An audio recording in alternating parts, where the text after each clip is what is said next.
ستة عشر ويؤمر بأربع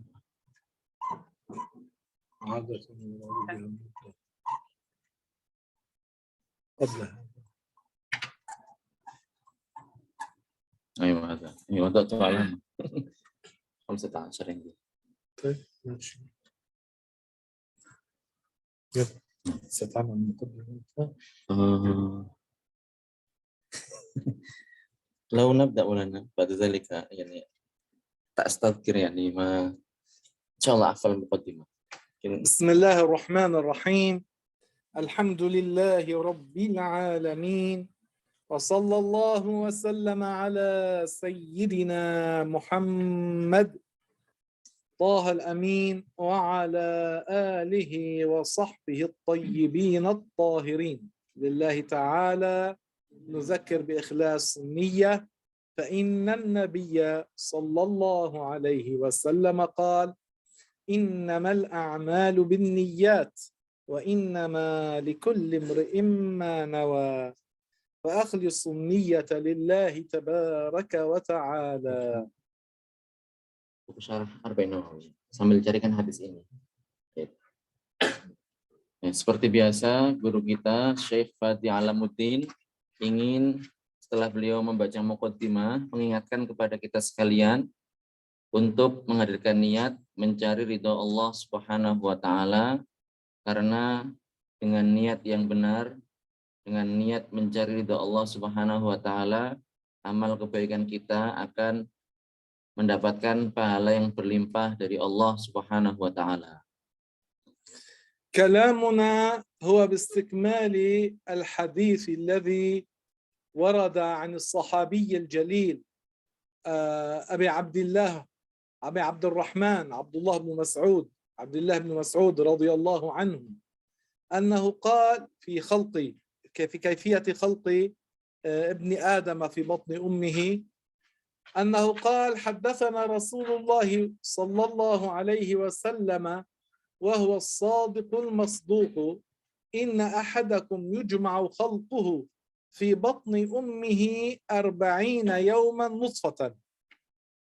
Ya, jadi pembahasan kita pada sore kali ini adalah tentang hadis Nabi Muhammad SAW yang diriwayatkan oleh sahabat yang mulia, yaitu Abdullah bin Mas'ud, tentang bagaimana manusia itu diciptakan oleh Allah Subhanahu wa taala dalam perut ibunya.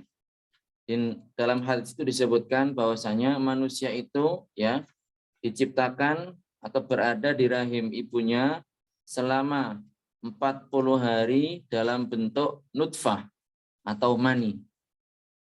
فالمني الذي أراد الله تعالى بمشيئته الأزلية أن يخلق منه ولدا يقع في الرحم متفرقا، يجمع ويضم في بطن أمه، يعني في محل الولادة في الرحم، يبقى 40 يوما منيا يتفرق في أنحاء جسم المرأة تحت بشرها وشعرها وأظفارها، يذهب ثم يرجع فيجمعه الله تبارك وتعالى بعد ذلك في رحمها.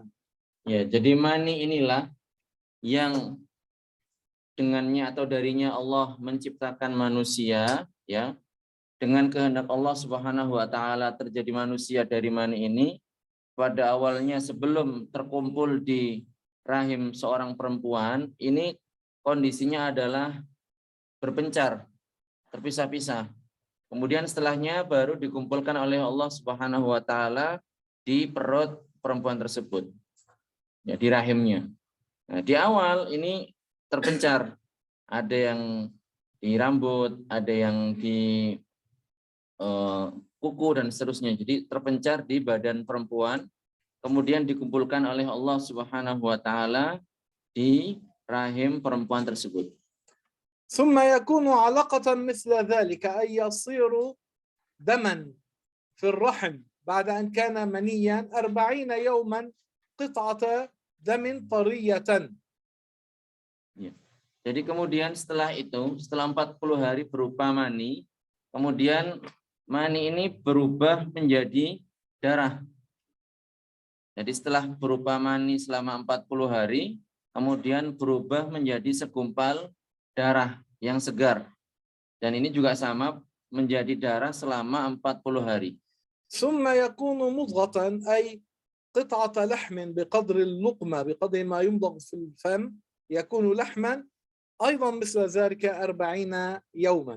Nah, setelah berupa darah selama 40 hari, darah segar selama 40 hari, segumpal darah, kemudian berubah menjadi sekerat daging dengan masa yang sama, yaitu 40 hari. فبعد تمام 120 يوما ورد أن ملك الرحم يأتي فيأخذها بكفه فيقول أي رب أذكر أو أنثى. Jadi setelah masa ini, berapa tadi? 40, tambah 40, tambah 40, 120 hari ya. Kemudian Allah Subhanahu wa Ta'ala mengirim malaikat malaikat rahim ya. Kemudian malaikat ini memegang janin tersebut dan berkata kepada Allah Subhanahu wa Ta'ala, ini laki-laki apa perempuan? فيقال انطلق إلى أم الكتاب فإنك تجد فيه قصة هذه النطفة فينطلق فيجد ذلك. Kemudian dikatakan kepada malaikat ini, pergilah engkau wahai malaikat ke Ummul Kitab. Jadi Ummul Kitab lauh mahfuz. Ya, pergilah engkau wahai malaikat ke Ummul Kitab. Ummul Kitab ini adalah Al-Lauh Al-Mahfuz, maka engkau akan mendapati kisah dari janin ini. فإن قيل له ذكر يصوره ذكرا وإن قيل له أنثى يصورها أنثى. Jadi apabila janin ini adalah laki-laki, maka akan menjadi bayi laki-laki. Apabila janin ini adalah perempuan, maka akan menjadi bayi perempuan. والنطفة لا روح فيها.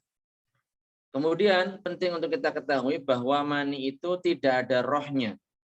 الله تبارك وتعالى قال في القرآن الكريم فلينظر الإنسان مما خلق من ماء دافق يخرج من بين الصلب والترائب. الصلب عظم ظهر الرجل والترائب هو عظم صدرها للمرأة. Ya. Kemudian dalil yang menunjukkan bahwasanya mani itu tidak ada rohnya adalah ayat yang telah dibaca oleh beliau tadi. Jadi ada dua kata. Kata yang pertama adalah as-sulb, kata yang kedua adalah at-taraib. Sulb ini adalah tulang punggungnya perempuan, tulang punggungnya laki-laki. Kemudian at-taraib adalah tulang dadanya perempuan. Dari situlah Allah Subhanahu wa Ta'ala menciptakan mani. فإذا المني لا روح فيه ثم قال الرسول فينفخ فيه الروح فدل كلام النبي أن المني لا روح فيه وأن الروح تنفخ في الجنين بعد 4 أشهر من الحمل. Ya, jadi ini merupakan bukti bahwasanya mani itu tidak ada rohnya. Roh itu ditiupkan oleh malaikat setelahnya. Kapan? Setelah masa 4 bulan. Setelah masa 4 bulan dari awal kehamilan. Jadi setelah masa 160 hari atau 4 bulan dari awal kelahiran. 120 hari ya. Saya ralat 120 hari atau 4 bulan dari awal kelahiran, dari awal kehamilan. Disitulah, pada waktu itulah malaikat meniupkan roh pada janin tersebut. Berarti mani itu tidak ada rohnya. ويؤمر هذا الملك بكتب 4 كلمات بكتب رزقه. الرزق هو كل ما ينتفع به من مأكول وغيرها. Ya, kemudian malaikat diperintahkan untuk menuliskan 4 perkara. Perkara yang pertama adalah menuliskan terkait rezekinya. Yang dimaksud dengan rezeki adalah segala sesuatu yang bermanfaat, baik itu yang dimakan ataupun yang lainnya. فلا يصل لهذا الطفل إلا ما كتب له الملك والملك إنما يكتب على وفق مشيئة الله تبارك وتعالى على ما رآه في اللوح المحفوظ. Ya. Jadi tidak akan sampai kepada janin ini ketika dia sudah lahir nanti, kecuali apa yang sudah ditentukan oleh Allah Subhanahu wa Ta'ala. Jadi apa yang sampai kepada manusia ini adalah semua yang sudah ditentukan oleh Allah Subhanahu wa Ta'ala yang tertulis di Al-Lauh Al-Mahfuz. ولا ينال الإنسان من الرزق إلا هذا. Jadi manusia tidak akan mendapatkan rezeki kecuali yang sudah ditentukan oleh Allah. ثم يؤمر أيضا بكتب أجله، يعني متى يموت وعلى في أي عمر يموت ويكون قد عاش العدد الذي قدر له. Kemudian malaikat juga diperintahkan untuk menulis perkara yang kedua, yaitu tentang ajalnya. Kapan dia meninggal, usianya berapa, hitungannya berapa yang ditentukan dia ini hidup. يعني متى ينتهي عمره، قصيرا كان عمره أو طويلا. Jadi kapan berakhir usianya, apakah usianya panjang ataukah pendek? فلا يجاوزه يعني لما كتب، فإذا جاء أجله لا يستقدم ساعة يعني مدة من الوقت ولا يتأخر أي مدة من الوقت. بل يموت فيها. Jadi tidak akan melampaui dari waktu yang telah ditetapkan. Jadi ajal manusia itu tidak akan maju sedikit pun, juga tidak akan mundur dari waktu yang telah ditentukan. Pasti akan tepat mati di waktu yang telah ditentukan. ويؤمر الملك أيضا بكتب عمله، يعني ماذا سيعمل في حياته صالحا كان أو طالحا. Kemudian perkara yang ketiga, malaikat diperintahkan untuk menuliskan tentang perbuatan atau amal dari manusia ini. Apa yang akan dia kerjakan semasa hidupnya? Perbuatan baikkah atau burukkah? فما كتب الملك أنه سيعمل فهو لا بد عامل. Jadi apa yang ditulis oleh malaikat bahwasanya akan dikerjakan oleh orang tersebut, pasti orang itu akan mengerjakannya. وقد بينا أن بعض الصحابة سألوا النبي صلى الله عليه وسلم بعد أن سمعوا مثل هذا الكلام أفلا نتكل يا رسول الله، يعني نترك العمل؟ فقال لهم النبي صلى الله عليه وسلم اعملوا فكل ميسر لما خلق له. Kemudian sudah kita jelaskan pada sesi sebelumnya bahwasanya sebagian dari kalangan sahabat ketika mendengarkan masalah ini, bahwasanya manusia itu mengerjakan apa yang sudah ditetapkan oleh Allah Subhanahu wa Ta'ala, mereka bertanya, kalau demikian kenapa kita beramal? Kenapa tidak kita tinggalkan saja, wong semuanya sudah ditentukan? Kemudian Rasulullah Shallallahu Alaihi Wasallam mengatakan, i'malu, beramallah kalian, fakullun muyassarun lima khuliqalah. Karena setiap masing-masing dari kalian ini akan dimudahkan sesuai dengan yang diciptakan untuknya. يعني من شاء الله له حسن الخاتمة حسن العمل ييسره الله للعمل الحسن فيعمل العمل الحسن، ومن شاء الله تعالى له العمل غير الحسن يعني العمل القبيح فسيعمل العمل القبيح. معنى كلام النبي اعملوا، نحن مأمورون بالعمل والخواتيم لا يعلمها إلا الله تبارك وتعالى. Jadi ini saya jelaskan ya, tadi nggak disebutkan oleh beliau. Bukan berarti sahabat yang bertanya ini protes, bukan. Tapi beliau tanya ingin mendapatkan penjelasan seperti itu.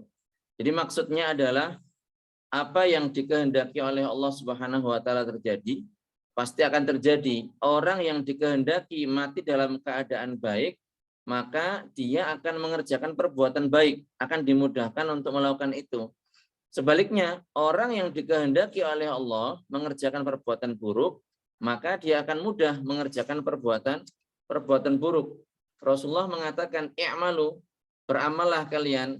Artinya adalah kita diperintahkan untuk mengerjakan perbuatan yang baik tentunya. Adapun khawatim, endingnya, pungkasannya, penutupnya, maka tidak ada yang tahu kecuali hanya Allah Subhanahu wa taala. وأمر الملك أيضا بكتابة هل يكون شقي أو سعيد. يعني يكتب الملك والولد في بطن أمه على أي حال سيفارق الدنيا، هل يفارقها وهو شقي يعني من أهل النار أو سعيد في الآخرة يعني من أهل الجنة، ولا يكون من هذا الولد إلا على حسب ما كتب الملك. Ya, kemudian perkara berikutnya adalah dituliskan oleh malaikat. Malaikat diperintahkan untuk menulis apakah si jabang bayi ini akan menjadi manusia yang celaka ataukah manusia yang beruntung. Bagaimanakah kondisinya ketika dia berpisah dengan dunia nanti? Apakah dalam kondisi sebagai orang yang celaka atau orang yang beruntung di akhirat? Dan ini semuanya adalah sesuai dengan ketentuan dari Allah Subhanahu wa taala. هذه عقيدة أهل السنة والجماعة أنه لا يحصل شيء إلا على حسب ما شاء الله تبارك وتعالى. لذلك قالوا هذا الحديث أصل من أصول الإيمان. Jadi yang kita jelaskan tadi adalah keyakinan Ahlus Sunnah wal Jamaah bahwa segala sesuatu yang terjadi merupakan ketentuan dan kepastian dari Allah Subhanahu wa taala. Sebagaimana yang dijelaskan atau yang disebutkan dalam hadis ini. Jadi para ulama mengatakan hadis ini merupakan pokok dari pokok-pokok keyakinan Ahlus Sunnah wal Jamaah. لأن هذا الحديث فيه بيان الاعتقاد بأن ما شاء الله كان وما لم يشأ لم يكن. Karena dalam hadis ini dijelaskan mengenai pokok keyakinan Ahlus Sunnah wal Jamaah bahwa apa yang dikehendaki oleh Allah terjadi pasti akan terjadi, dan yang tidak dikehendaki oleh Allah terjadi maka tidak akan terjadi. وأن كل ما يحصل إنما يحصل بمشيئة الله عز وجل. Jadi semua yang terjadi merupakan kehendak Allah Subhanahu wa taala. Tidak ada sesuatu yang terjadi kecuali hal itu merupakan kehendak Allah Subhanahu wa taala. Penegasan dari yang sudah kita sebutkan. وهذا الحديث أيضا فيه الاعتقاد بالقلم وبالكتاب لوح المحفوظ والملائكة. Kemudian dalam hadis ini juga disebutkan beberapa poin penting, yaitu keyakinan atau ketetapan adanya al-qalam, jadi makhluk ciptaan Allah ini. Kemudian al-lauh al-mahfuz. وكل هذا قد ذكرناه في الدرس الماضي. Jadi yang sudah kita sebutkan ini merupakan ringkasan dari materi sebelumnya. Sudah kita sebutkan di kajian sebelumnya. فما ذكرناه الآن هو مراجعة لما أخذناه في الدرس الماضي سريعا. Jadi yang kita sebutkan barusan ini merupakan murojaah, jadi ngulang secara cepat untuk kesiapan kita untuk mengambil materi setelahnya. النبي عليه الصلاة والسلام قال ثم يرسل الملك. Kemudian di kelanjutan hadis Rasulullah Shallallahu Alaihi Wasallam bersabda, "Tsumma yursalul malak." في اللغة العربية من حيث العادة ثم يراد بها المدة ليس الفورية. تقول دخل زيد فعمر، معناه عمرو دخل فورا بعد زيد بسبب ماذا؟ بسبب هذه الفاء. هكذا لغة العرب، جاء زيد فعمر، يعني عمرو جاء فورا بعد زيد من غير مهلة. أما إذا كان يوجد مهلة بينهما تقول دخل زيد ثم عمرو. Ya, di sini ya kata penghubungnya, kata sambungnya adalah menggunakan summa. Biasanya summa yursalul malak, ya. Summa di sini biasanya digunakan untuk sesuatu yang ada jedanya. Ada tempo yang cukup lama antara dua kejadian. Ya, bukan untuk seketika. Yang digunakan untuk seketika adalah kata sambung fa. Misal kita mengatakan dakhala Zaidun fa Amrun. Zaid masuk, kemudian setelahnya langsung seketika Amr yang masuk. Jadi berarti Amr ini masuk seketika setelah Zaid. Bagaimana kita tahu? Karena di sini kata sambungnya adalah menggunakan fa. Ini adalah yang terjadi dalam bahasa Arab. Ketika menggunakan kata sambung fa, maka di sini kejadian yang pertama dengan kejadian yang kedua ini terjadi setelahnya seketika tanpa ada tempo yang lama. لما تقول ثم يعني هناك مهلة بينهما، لكن هنا لا يراد هذا. هنا ثم بمعنى الفاء، ثم يرسل الملك أي فورا بعد هذه 120 يوما، فورا الملك يرسل. هنا لا يراد بها المهلة. Ya, jadi kalau menggunakan kata sambung summa, maka itu ada jeda di antara kedua kejadian. Yang tanpa jeda, yang seketika itu adalah ketika menggunakan kata sambung fa atau ataf menggunakan fa. Tetapi dalam hadis ini, summa yursalul malak, bukan itu yang dimaksud. Jadi summa di sini bukan maksudnya adalah ada jeda antara dua peristiwa ini. Tetapi di sini summa artinya adalah fa. Artinya seketika setelah peristiwa tadi yang berlangsung selama 120 hari ya, maka di sini diutuslah malaikat. Jadi di sini summa artinya adalah seketika. في هذا الحديث ثم هنا يراد بها الترتيب، لا يراد بها المهلة. المعنى أنه بعد انتهاء 120 يوما يرسل الملك فورا. Ya, jadi summa di sini maksudnya adalah seketika. Urutan yang seketika, bukan urutan yang ada jeda antara dua peristiwa tersebut. Jadi maksudnya setelah berlalu masa 120 hari, ya, seketika diutuslah malaikat kepada si jabang bayi tersebut. ثم هنا ملاحظة أخرى في هذا الحديث. ثم يرسل الملك كما قال النبي فينفخ فيه الروح ويؤمر ب4 كلمات. هذه الجملة جملة ينفخ فيه الروح عطفت على جملة يؤمر بحرف العطف الواو، والواو في لغة العرب لا تدل على الترتيب. المعنى أن هذا الحديث لا يبين لنا هل هذا قبل هذا أو هذا قبله، لأن الواو لا تدل على الترتيب.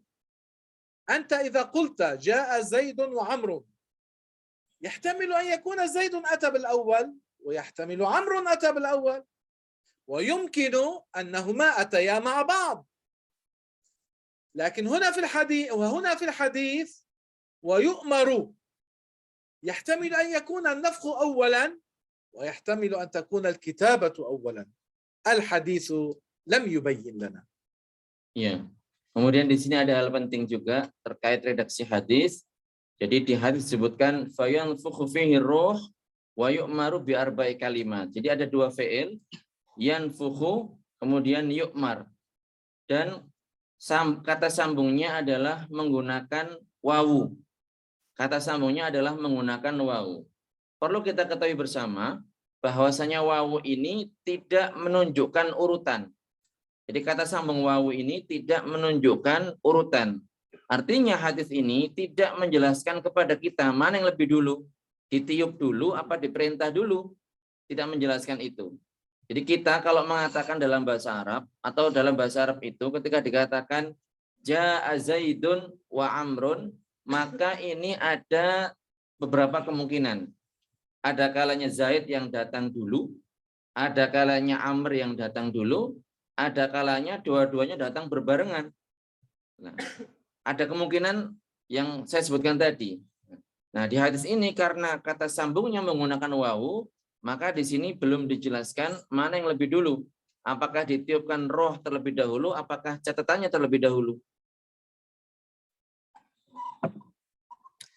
فوالذي لا إله غيره حلف بالله عز وجل، يعني أنه إذا كان الأمر كذلك أنه يكتب وهو في بطن أمه هل هو شقي أو سعيد، ماذا قال النبي؟ إن أحدكم لا يعمل بعمل أهل الجنة أي فيما يظهر للناس. Ya, kemudian lanjutan hadis, fawalladzi la ilaha ghairuh. Jadi Rasulullah bersumpah bahwasanya demi Tuhan, demi Allah yang tidak ada Tuhan yang berhak disembah melainkan Ia.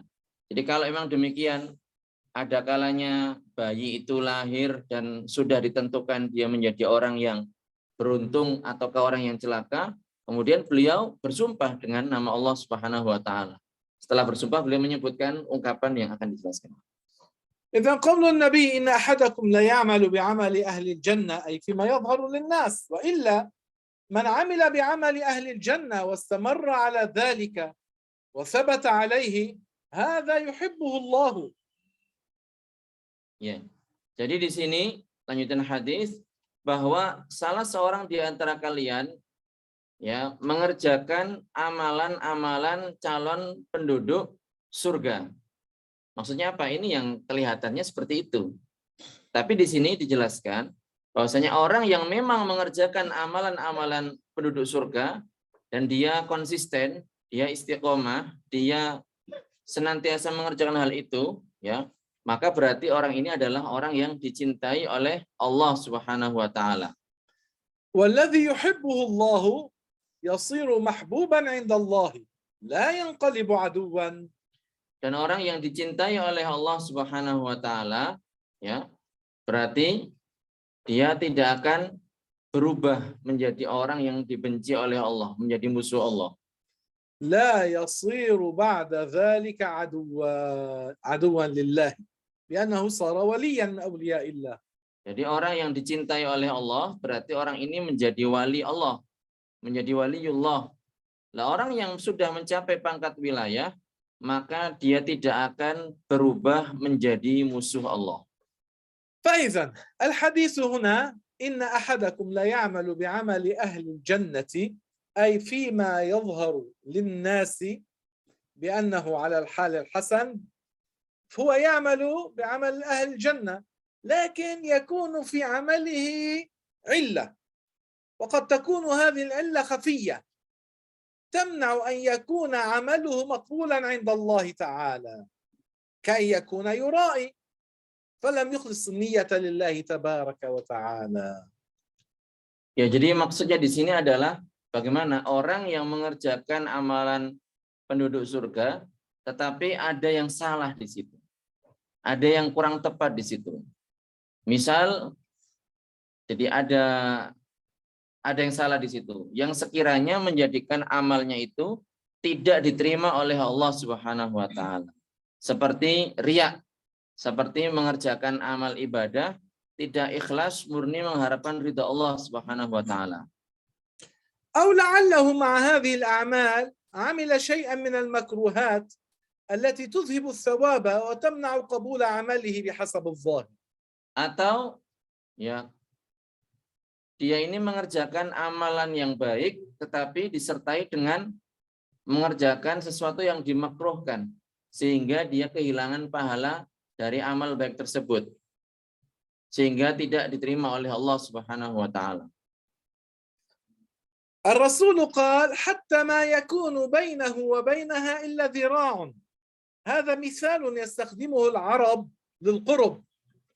المعنى المراد أنه بحسب عمله في الظاهر يظن به الناظر إليه والذي لا يعرف حقيقة أمره أنه قريب جدا إلى الجنة، فيظن به أنه سيدخل الجنة، فيسبق عليه أن يغلب عليه الكتاب الذي كتبه الملك فيعمل بعمل أهل النار أي بعمل أهل الشقاوة فيدخلها أي للنار. أجارنا الله إياكم من دخول النار. Ya, jadi di lanjutan hadis hatta ma yakunu bainahu wa bainaha illa dhira'. Jadi sehingga jarak antara orang ini yang mengerjakan perbuatan baik ini dan juga surga ini hanya tinggal 1 dhira'. Maksudnya adalah ini merupakan perumpamaan yang digunakan oleh orang Arab untuk kedekatan. Jadi ya tinggal dikit lagi dia sudah masuk surga. Ini maksudnya apa? Secara zahirnya orang ini kayaknya sudah mau masuk surga, tinggal dikit lagi, jaraknya tinggal dikit. Orang yang melihat, yang menyaksikan orang ini, karena dia tidak tahu sejatinya kondisi dari orang ini, mengira, oh orang ini kalau mati sudah dia masuk surga. Seperti itu. Padahal dia sebelum mati, dia mengerjakan perbuatan penduduk neraka. Makanya dia dimasukkan ke dalam neraka, masuk ke dalam neraka. Mudah-mudahan kita semuanya diselamatkan oleh Allah dari api neraka. إذن يدخل النار لأنه مات على تلك الحال السيئة، لذلك يدخل النار لأن الأعمال بالخواتيم على حسب ما يختم له.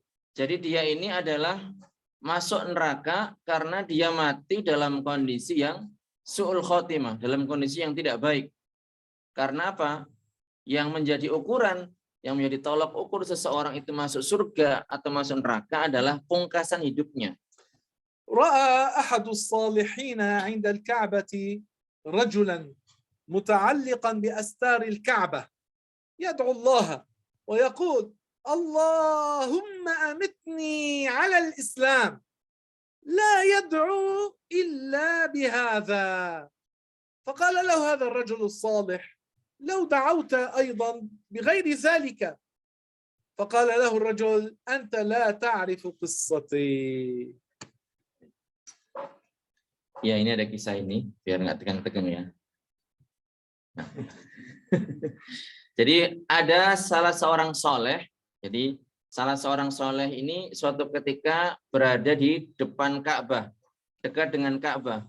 Orang soleh ini melihat seorang laki-laki ya berpegang erat dengan penutup Ka'bah dan dia berdoa kepada Allah Subhanahu wa taala. Jadi ada orang soleh di depan Ka'bah melihat ada orang laki-laki berpegangan dengan kain penutup Ka'bah.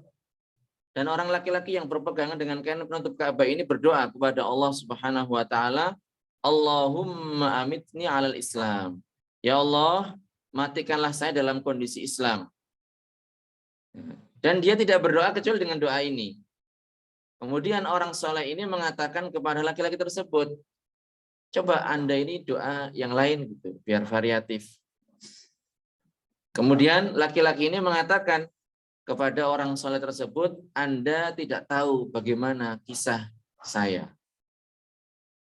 قال له نحن ثلاثة إخوة، أخي الكبير أذن يعني في المسجد لوجه الله تعالى 40 سنة الأوقات الخمسة، يعني لا يأخذ أجرة على أذانه. ثم عند الموت قال ائتوني بالمصحف، فظننا أنه يريد أن يتبرك به يعني قبل أن يغادر هذه الدنيا. فلما أتيناه بالمصحف قال اشهدوا أني بريء من هذا الكتاب. يا لطيف، كفر يعني، كفر ومات إلى غير القبلة أي مات كافرا. Ya. Jadi kemudian laki-laki ini mulai bercerita. Kami dulu adalah 3 bersaudara. Saudara saya yang paling tua, dia azan liwajhillah. Jadi azan di masjid 5 waktu mencari ridha Allah Subhanahu wa taala. Artinya dia tidak minta bayaran. Tidak mendapatkan bayaran. Jadi azan gratis tanpa mendapatkan bayaran dari takmir masjidnya. Selama 40 tahun, teman-teman. 40 tahun azan tanpa dibayar, sholat 5 waktu. Kemudian pada saat mau meninggal, kakaknya ini mengatakan kepada saudara-saudaranya, ambilkan saya mushaf. Kemudian saudaranya karena ini azan 40 tahun, ya orang baik lah.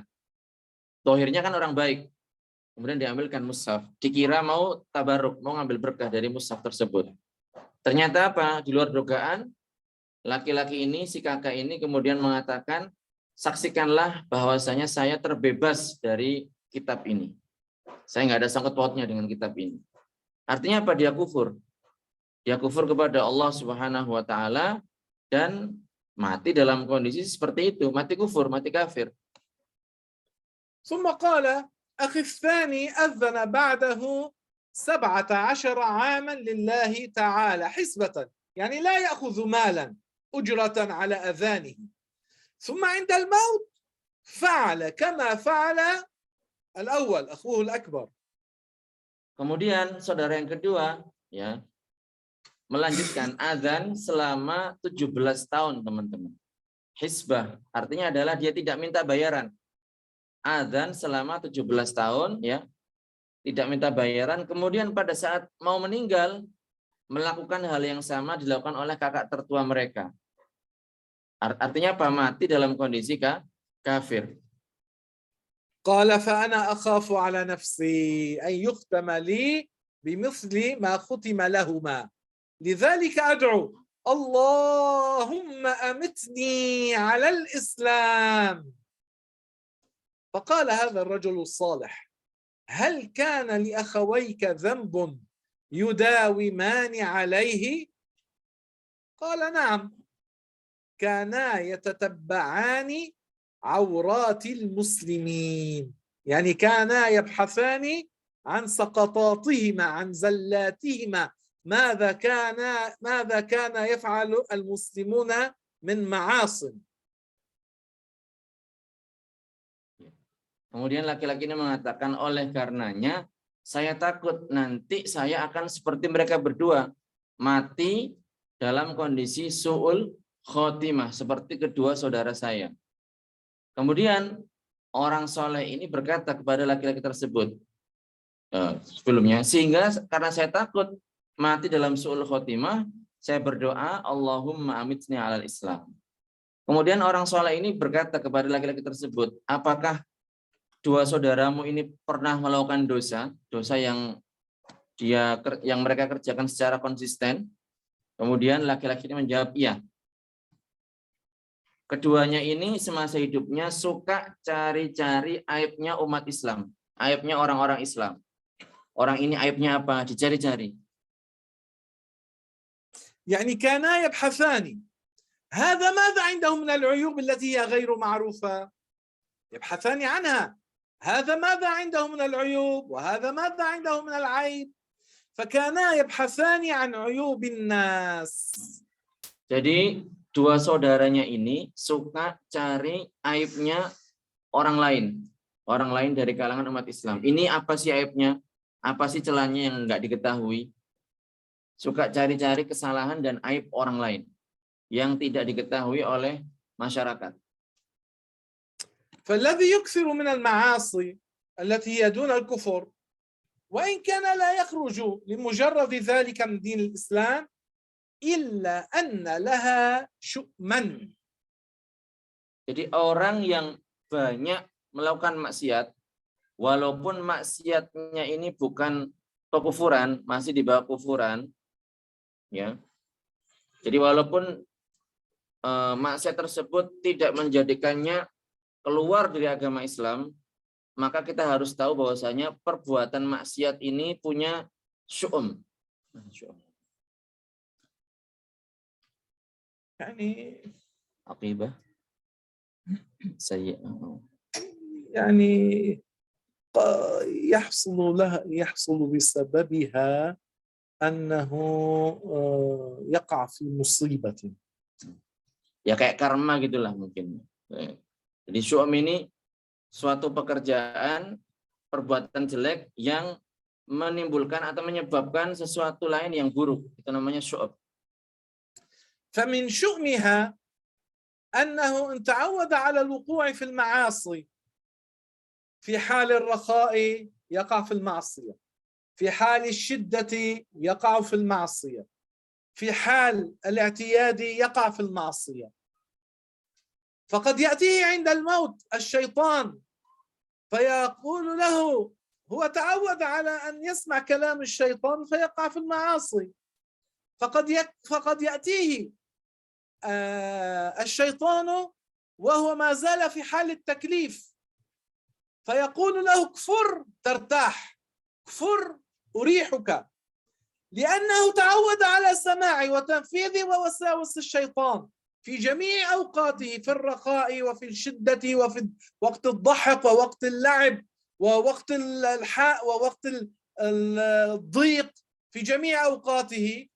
فعندما يكون في حال الموت وما يزال في حال التكليف، وعند سحب الروح من الجسد، ويكون هذا أشد ألم يشعر به الإنسان، ما زال في حال التكليف، يأتيه الشيطان فيقول له كفر ترتاح، كفر أريحك.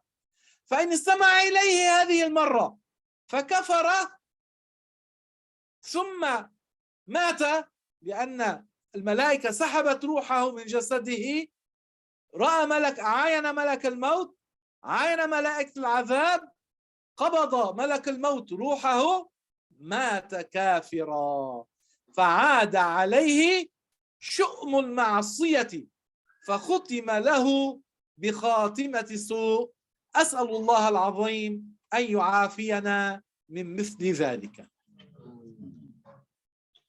Jadi apa tadi su'amnya, jeleknya adalah atau akibat jelek itulah. Jadi di antara akibat jelek orang yang suka melakukan perbuatan maksiat, jadi melanggengkan perbuatan maksiat adalah kapan? Ketika mati, ya. Ketika mati atau ketika akan mati, mati sudah selesai ya. Ketika dia akan mati dalam kondisi dia ini masih mukallaf, setan itu datang. Kemudian dia mengatakan, kamu kufur saja, nanti kamu akan enak, akan santai, akan nyaman. Nah, karena dia sebelum kondisi sekarang, sebelumnya ini sudah terbiasa.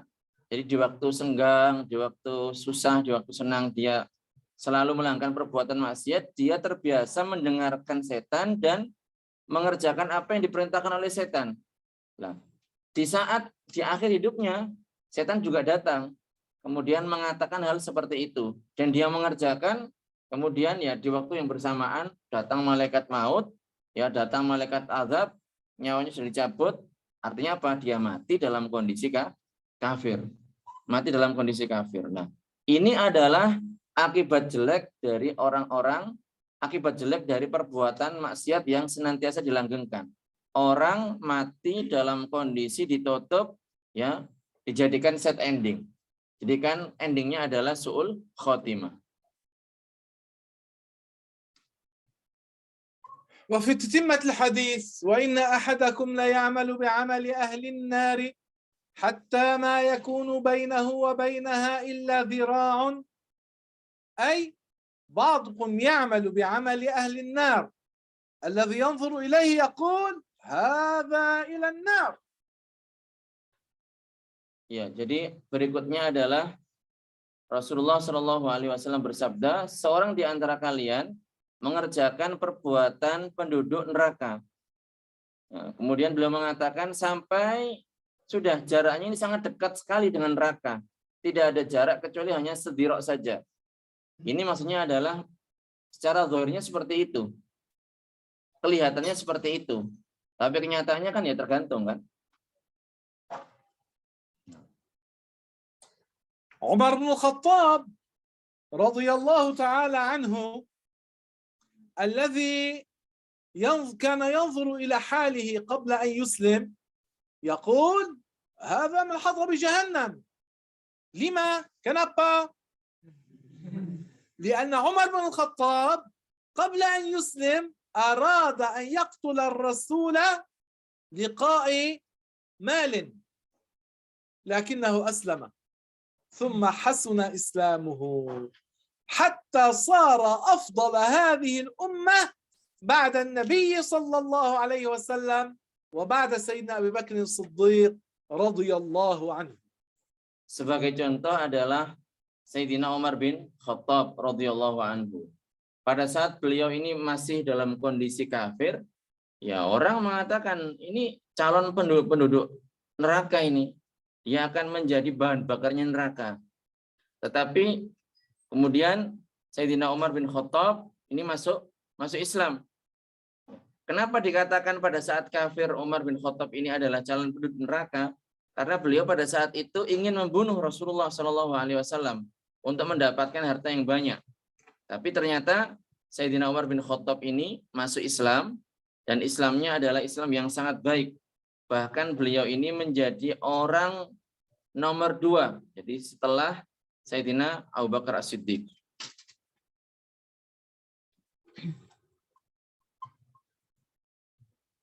وهكذا غيره ممن كتب له في بطن أمه أنه سعيد فيختم له بالسعادة ولو كان سبق له أن عمل بعمل أهل النار حتى يظن الناظر إليه أنه من أهل النار حتى ما يكون بينه وبينها إلا مقدار ذراع يعني قريب جدا فيسبق عليه الكتاب أن يغلب عليه حكم الكتاب الذي كتبه الملك فينفذ فيه فيعمل بعمل أهل الجنة فيدخلها. Ya. Jadi orang yang dituliskan oleh malaikat bahwasanya dia adalah orang yang beruntung, ya berarti nanti akan ditutup usianya itu dengan keberuntungan, dengan amal yang soleh. Walaupun orang ini sebelumnya adalah mengerjakan perbuatan-perbuatan penduduk neraka. Jadi orang melihatnya pada saat itu, melihatnya ya, oh kalau seperti ini orang ini akan masuk neraka. Tetapi karena dia dituliskan oleh malaikat termasuk orang yang beruntung, ya maka ketika dikira masuk neraka, tapi ternyata sebelum meninggal, dia mengerjakan perbuatan penduduk surga. Oleh karenanya dia masuk dalam surganya Allah Subhanahu wa Ta'ala. Jadi begitu juga sebalikannya. في معركة اليرموك أحد قادة الروم يقال له جرجة اقترب قبل نشوب القتال، اقترب من المسلمين شيئا فشيئا، فقال للمسلمين لجيش المسلمين أريد أن أكلم خالدا، يعني خالد بن الوليد الذي هو قائد جيش المسلمين في تلك المعركة. فخرج إليه سيدنا خالد بن الوليد فقال له لماذا سموك سيف الله؟ أأنزل الله سيفا على نبيكم فأعطاك إياه لا تقاتل به أحدا إلا غلبته؟ فقال له سيدنا خالد لا ليس هكذا، وشرح له وبين له. فقال له جرجة ماذا يفعل الذي يريد أن يدخل في دينكم؟ فبين له خالد كيف يدخل الإنسان في دين الإسلام، فتشهد جرجة ودخل في دين الإسلام، ثم ذهب فاغتسل ثم صلى ركعتين ما صلى غيرهما، ثم قاتل مع المسلمين فقتل شهيدا عاش عمره على غير الإسلام وجاء ليقاتل المسلمين ثم تغير قلبه قبيل المعركة فأسلم ومات على تلك الحال الحسنة. Ya. Jadi sekarang contoh sebaliknya. Jadi pada saat peperangan Yarmuk, salah seorang pimpinan Romawi namanya adalah Jurja. Ini sebelum peperangan dimulai, dia mendekati orang Islam. Kemudian dia mengatakan, saya ingin bertemu dengan Khalid bin Walid. Jadi, kemudian Khalid bin Walid ini keluar menemui Jurja. Kemudian Jurja ini bertanya, kenapa engkau dikenal atau disebut dengan Saifullah? Apakah Allah Subhanahu wa Ta'ala menurunkan pedang kepada nabi kalian dan nabi kalian memberikan pedang itu kepadamu sehingga kamu kalau perang menggunakan pedang itu dan kamu selalu menang? Kemudian Khalid mengatakan tidak, bukan seperti itu, dan menjelaskan yang sebenarnya terjadi. Kemudian Jurja ini berkata kepada Khalid bin Walid, apa yang harus dikerjakan oleh seseorang jika ingin masuk ke agama kalian? Kemudian Khalid menjelaskan bagaimana cara seseorang masuk agama Islam. Kemudian si Jurja ini paham, dan dia mengucapkan 2 kalimat syahadat, masuk Islam. Kemudian dia pergi meninggalkan majelis, mandi, sholat 2 rakaat, yang Jurja ini tidak pernah sholat selain hanya 2 rakaat ini. Kemudian Jurja ini akhirnya apa? Ikut berperang dengan orang-orang Islam. Jadi yang asalnya datang untuk memerangi umat Islam, dia bergabung dengan umat Islam, berperang melawan orang-orang kafir. Nah, dia ini tidak sholat kecuali hanya 2 rakaat tadi. Kemudian dia ini setelah ikut perang, kemudian mati, terbunuh di medan perang secara syahid. Nah, di sini disebutkan bahwasanya dia ini Islam dan mati dalam kondisi yang baik. Kenapa? Karena mati syahid. Artinya apa? Seumur hidup dia ini memusuhi Islam, kemudian ingin memerangi umat Islam, kemudian sebelum mati dalam waktu yang pendek dia masuk ke dalam agama Islam dan berperang dengan umat Islam. Nah, akhirnya apa? Ditutup usianya dengan husnul khotimah.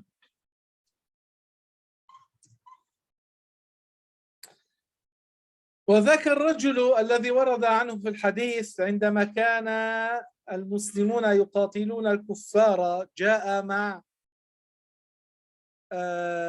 قبيلته وكان ما زال على الكفر، فرأى الرسول قبل بدء المعركة فقال: يا رسول الله أسلم أو أقاتل؟ فقال له الرسول: أسلم ثم قاتل. فأسلم الرجل فقاتل فقتل، فقال الرسول عليه الصلاة والسلام عنه: عمل قليلا وأجر كثيرا ولم يصلي ولا ركعة. Ya, jadi ini masih contoh orang-orang yang kelihatannya mengerjakan perbuatan ahli neraka, tapi mati dalam kondisi yang baik. Karena memang dikehendaki oleh Allah mati dalam kondisi yang baik. Nah, berikutnya adalah kisah seseorang yang datang kepada Rasulullah.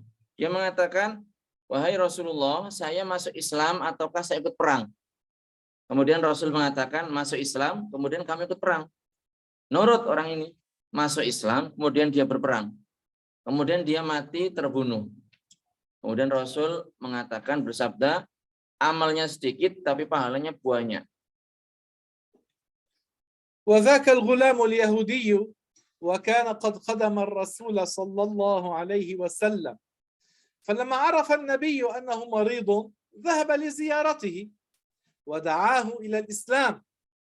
فالمريض هذا الشاب نظر إلى أبيه وكان أبوه على اليهودية على الكفر، وقال أبوه: أطع أبا القاسم، يعني أطع الرسول، فنطق بالشهادتين ثم مات بعد أن تشهد. فقال النبي صلى الله عليه وسلم لأصحابه: عليكم بأخيكم، تولوا أمر أخيكم، اغسلوه وكفنوه وصلوا عليه وادفنوه. Ya. Kisah berikutnya yang ketiga adalah kisah seorang remaja yang merupakan anak dari seorang Yahudi. Rasul mendengar bahwasanya anak ini sakit.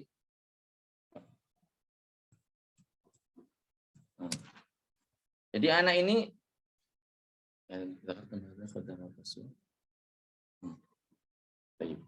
anak ini sakit. Kemudian Rasulullah datang untuk menjenguknya. Kemudian didakwahi oleh Rasulullah, diperintahkan oleh Rasulullah untuk masuk Islam. Kemudian anak ini melihat kepada bapaknya. Dan bapaknya masih dalam kondisi kafir. Kemudian bapaknya mengatakan, taatilah Abul Qasim. Abul Qasim ini Rasul maksudnya. Kemudian laki-laki ini, anak ini mengucapkan 2 kalimat syahadat dan setelahnya mati. Setelah mengucapkan 2 kalimat syahadat. Rasulullah kemudian bersabda, rawatlah atau uruslah jenazah dari saudara kalian. Mandikanlah, kafanilah, sholatilah, dan kuburkanlah.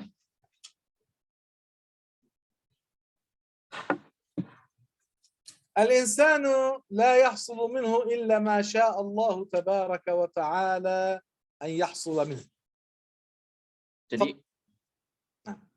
Jadi manusia itu tidak akan terjadi padanya kecuali yang sudah ditentukan dan dikehendaki oleh Allah.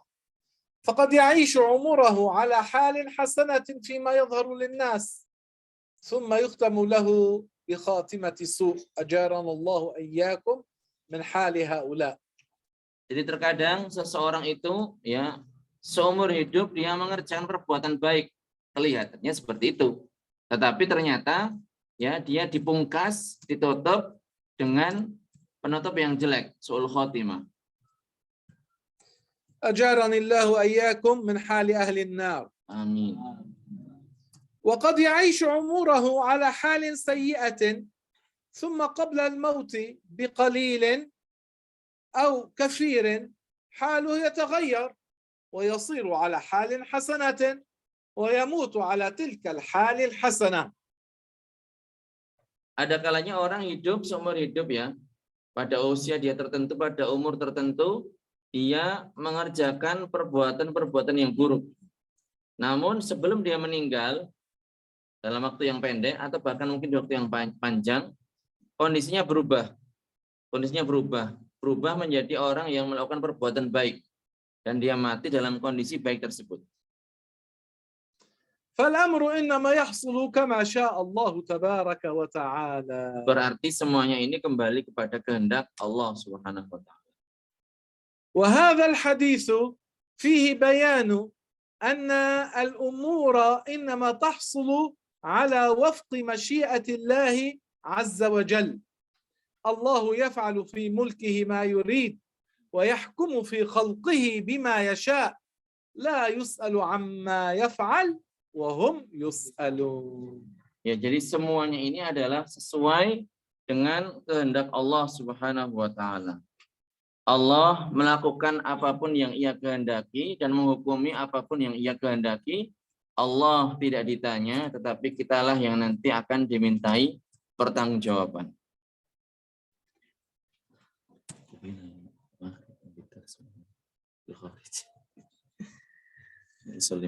ولا يؤخذ من هذا الحديث ترك العمل. بعض الناس يتركون العمل ويقولون ما شاء الله كان. هذا ليس عذرا، ليس عذرا للإنسان أن يقول ما شاء الله كان لأجل ترك العمل. أي إذا حصل منك معصية ثم تبت فعاتبك إنسان بعد التوبة، فإذا قال لك كيف عملت هذا الأمر؟ تقول له مقدر، الله شاء لي. هذا بعد التوبة يحتج بالقدر لأنك تبت إلى الله تبارك وتعالى، تركت المعصية التي كنت عليها. أما أن يأتي واحد فيقول لك اترك هذه المعصية فتقول له ما شاء الله كان. نعم صحيح ما شاء الله كان، لكن أنت مأمور أن تترك المعصية، عليك أن تسعى. ليس معنى الحديث أن يترك الإنسان العمل بطاعة الله تبارك وتعالى وباجتناب معاصيه معتمدا على قول ما شاء الله كان.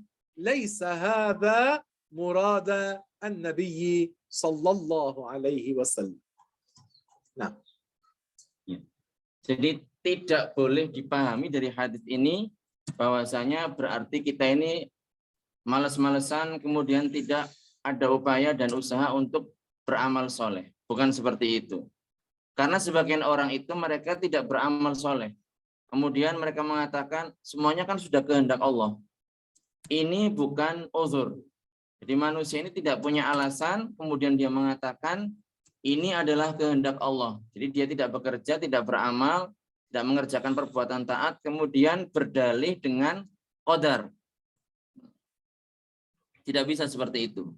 Adapun orang yang mengerjakan perbuatan maksiat, kemudian dia bertaubat, kemudian ada orang yang nyinyir gitu, padahal dia sudah bertobat, maka dia boleh mengatakan,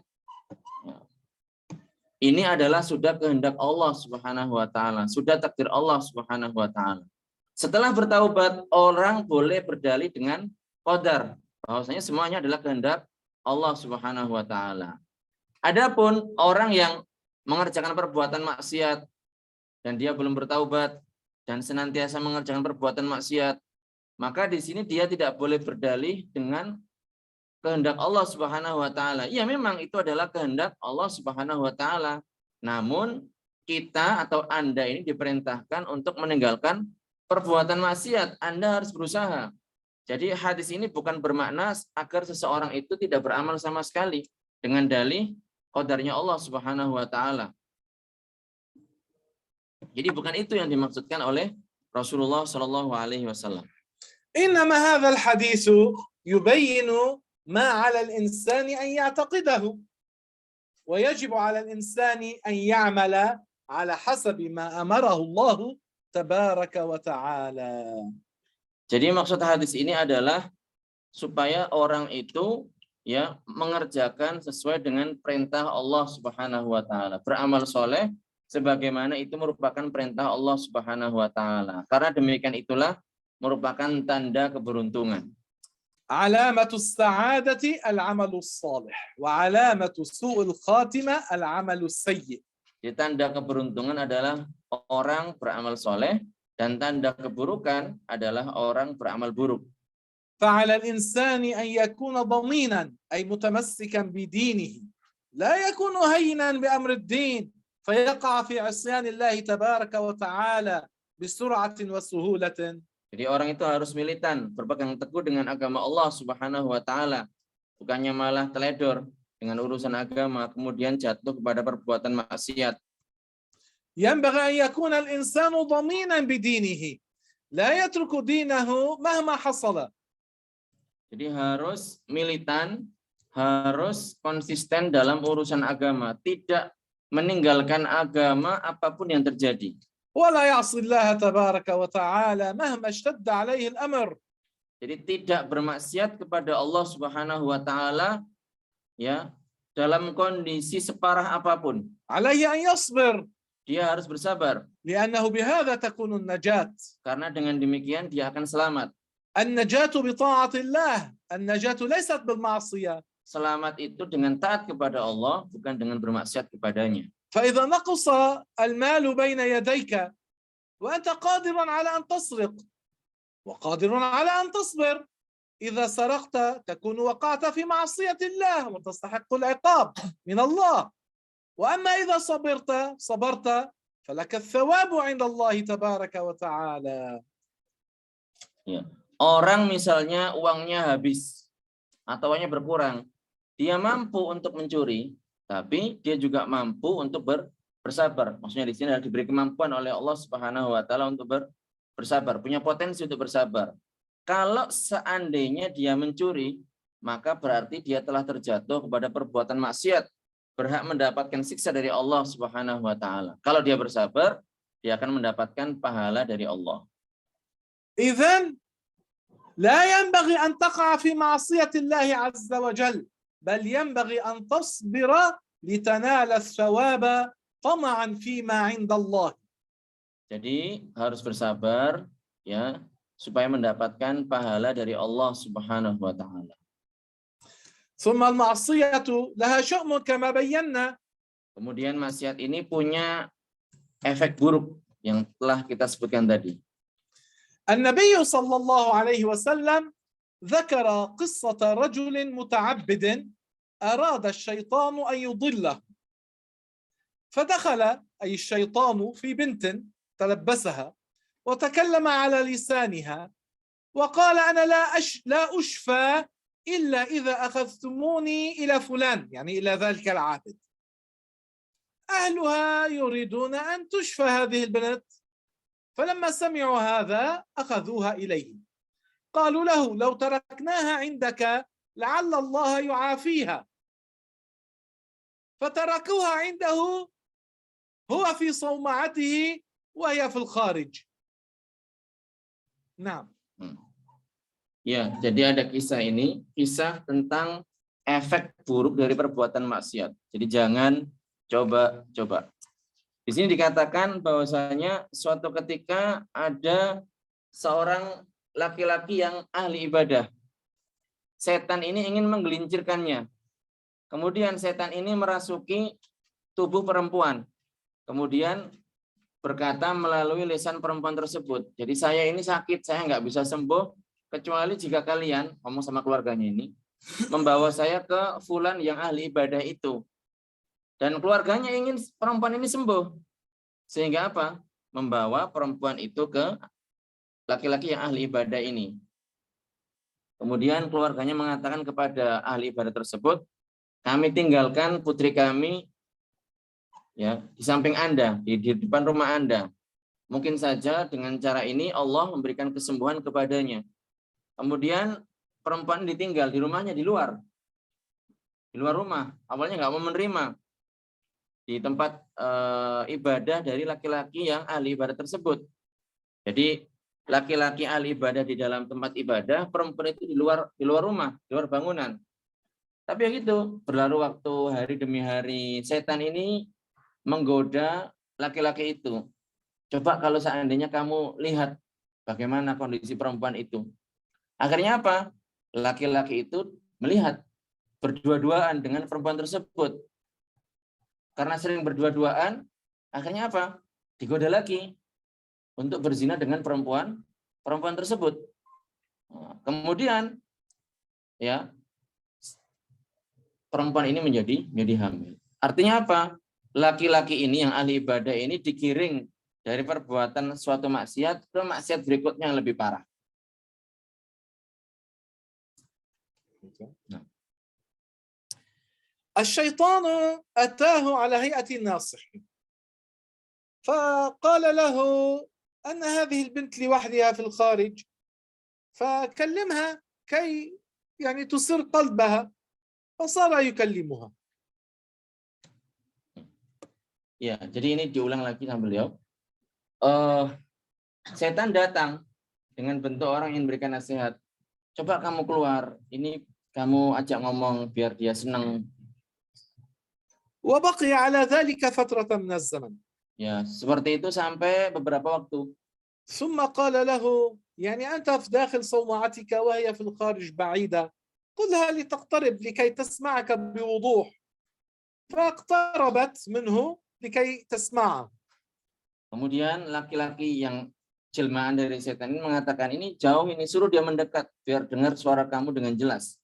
ثم قال له الشيطان إذا مر أناس فرأوكما تتكلمان مع بعضكما قد يظنان بها سوءا وبك سوءا فأدخلها إلى داخل صومعتك فلا يراها الناس فوسوس له فأدخلها واختلى بها. Ya, jadi ini kisah lengkapnya ya. Kemudian laki-laki itu yang jelmaan setan ini bilang, kalau kalian ngomong di luar, nanti kelihatan orang, nanti akan dituduh macam-macam. Suruh saja perempuan itu masuk, kamu ngomongin dia di dalam rumah, dalam bangunan tempat soma'ah ini, tempat ibadah kamu. ثم بعد أن اعتاد الخلوة معها وسوس له الشيطان أن يزني بها فزنى بها. Karena sudah terbiasa khalwah dua-duaan, akhirnya dibujuk untuk melakukan perbuatan zina. Akhirnya terjadilah perbuatan zina tersebut. انتقل من معصية إلى معصية أشد وأكبر. Jadi berpindah dari satu maksiat ke maksiat berikutnya yang lebih parah tingkatannya. ثم بعدما زنى بها بعد مدة ظهر عليها الحمل. Ya, setelah berzina, melendunglah perut perempuan ini jadi hamil. الشيطان وسوس له الآن أهلها إذا عرفوا بفعلتك يقتلونك اقتلها. Sekarang ya, kalau seandainya keluarganya tahu putri mereka hamil, mereka akan marah dan mereka akan membunuhmu. Maka sekarang kamu bunuh perempuan itu. فقتلها ودفنها في أسفل الوادي. Kemudian ya, laki-laki yang ahli ibadah ini membunuh perempuan itu dan menguburnya di bawah jurang. وبعد مدة أهلها جاءوا يعني ليروا ابنتهم افتقدوها. Ya, kemudian di hari yang berikutnya keluarganya datang mencari putri mereka, tapi tidak mendapatinya. فقال لهم يعني كذب أنه في يوم ما وجدها وأن حالها مضطرب فهي تركت وذهبت فصدقوا أنها رحلت يوما وتركته. Ya, jadi kemudian ini bilang, pas ditanya, di mana putri kami? Kemudian laki-laki ini mengatakan, di suatu hari, ini kondisinya sudah parah, kemudian dia meninggalkan tempat. Jadi pergi entah kemana. فلما نزلوا إلى الوادي الشيطان جاءهم وقال بل قتلها ودفنها في مكان كذا فحفروا فوجدوها. Kemudian pada saat mereka ini turun ke jurang, ya, turun ke lembah, setan ini mengatakan, putri kalian ini dibunuh oleh laki-laki itu, dikubur di sini. Kemudian mereka menggali kubur dan mereka mendapati jasad putri mereka. وهو في صومعته رآهم أنهم حفروا فوجدوها ثم صعدوا إليه فلما رآهم متوجهين إليه أتاه الشيطان فقال له هؤلاء يريدون قتلك اسجد لي يعني أمره بالكفر أخلصك. Ya. Nah, akhirnya apa? Mereka ini setelah tahu mereka ada keinginan untuk balas dendam, membunuh. Lah, setan datang ke laki-laki itu. Lihat, mereka sekarang datang ke sini ingin membunuhmu. Kamu sekarang sujud kepada saya, kamu akan saya selamatkan. تدرج الشيطان معه من معصية إلى معصية إلى معصية حتى قال له اسجد لي أخلصك فسجد له فكفر بالله تعالى. Jadi setan ini secara bertahap menggelincirkan orang ini dari satu maksiat ke maksiat berikutnya sampai kepada kufuran dengan memerintahkannya sujud kepadanya supaya dia selamatkan. بعد أن كفر لم يخلصه. Setelah dia kufur, sujud kepadanya tidak diselamatkan. وإنما قتلوه. Tapi malah dibunuh oleh keluarga perempuan tadi. فمات على الكفر والعياذ بالله تعالى. Mati dalam kondisi kafir. Waliyadzubillah. وذلك من شؤم المعاصي. Jadi ini adalah efek buruk dari perbuatan maksiat. فالشخص الذي يقع في معصية من الصغائر لا يكفر. Jadi orang yang terjatuh pada perbuatan dosa kecil tidak kafir. لكن لها شؤم ومن شؤمها أنه من يسترسل في الصغائر يؤديه ذلك للوقوع في الكبيرة. Ya, jadi dari perbuatan dosa kecil itu akhirnya apa? Digelincirkan ke perbuatan dosa besar.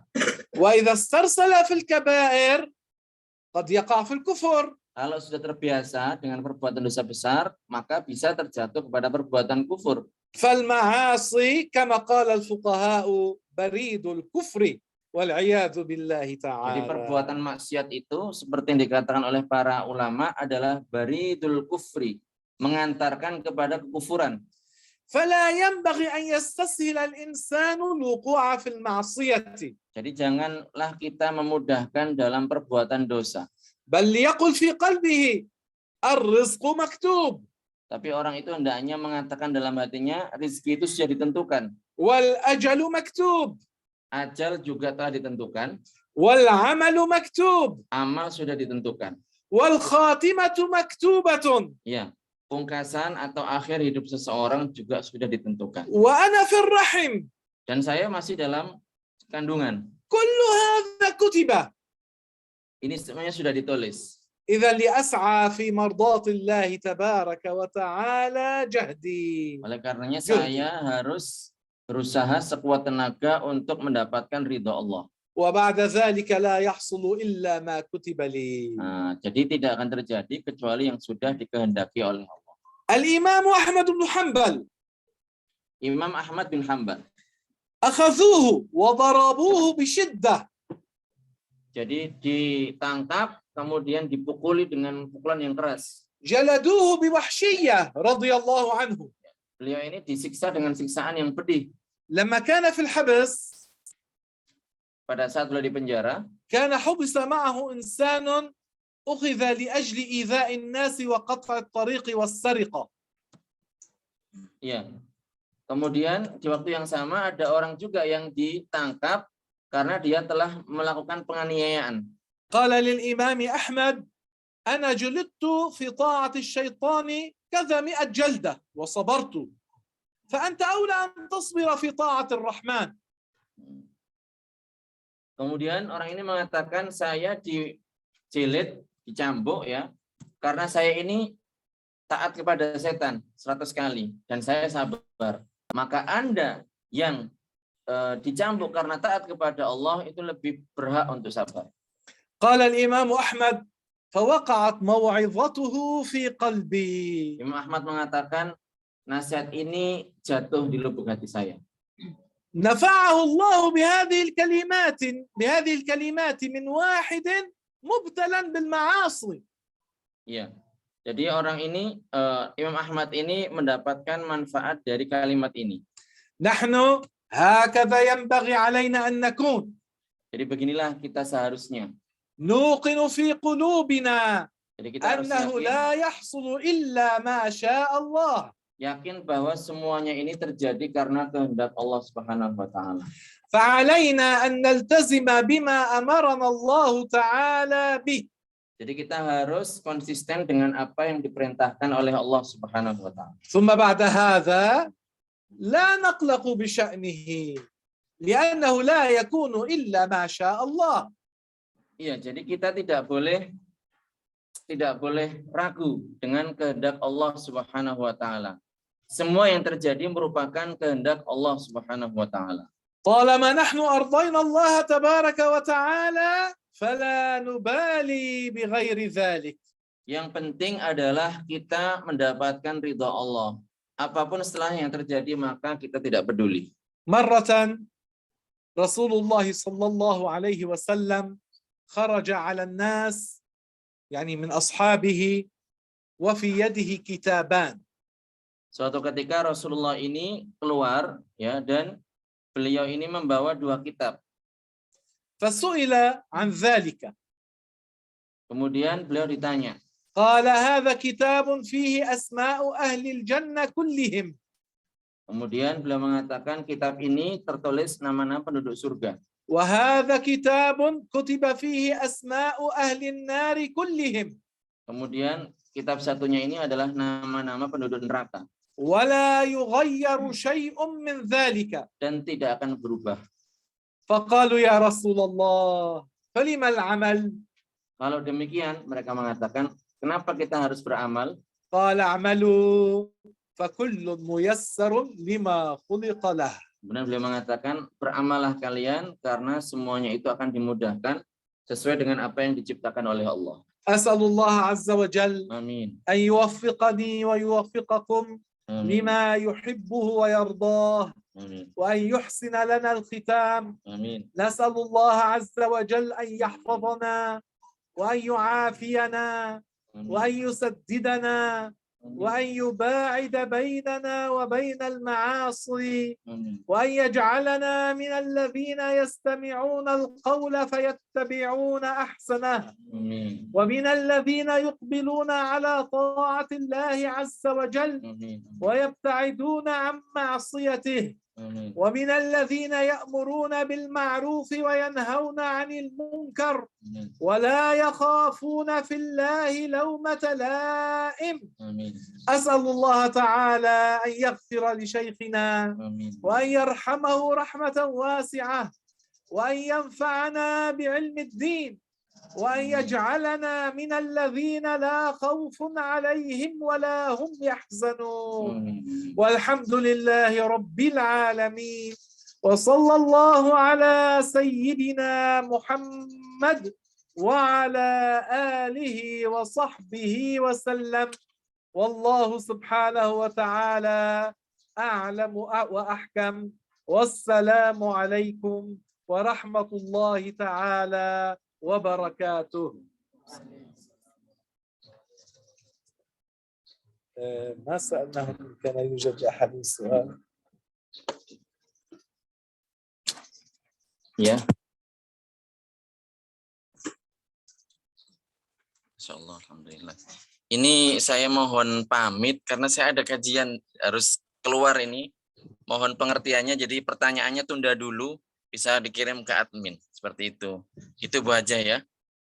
Barakallahu fikum, harus surat. Terima kasih Ustadz. Ya. Sampai nanti malam Ustadz ya, jangan lupa. Allah yakrimukum. Baik.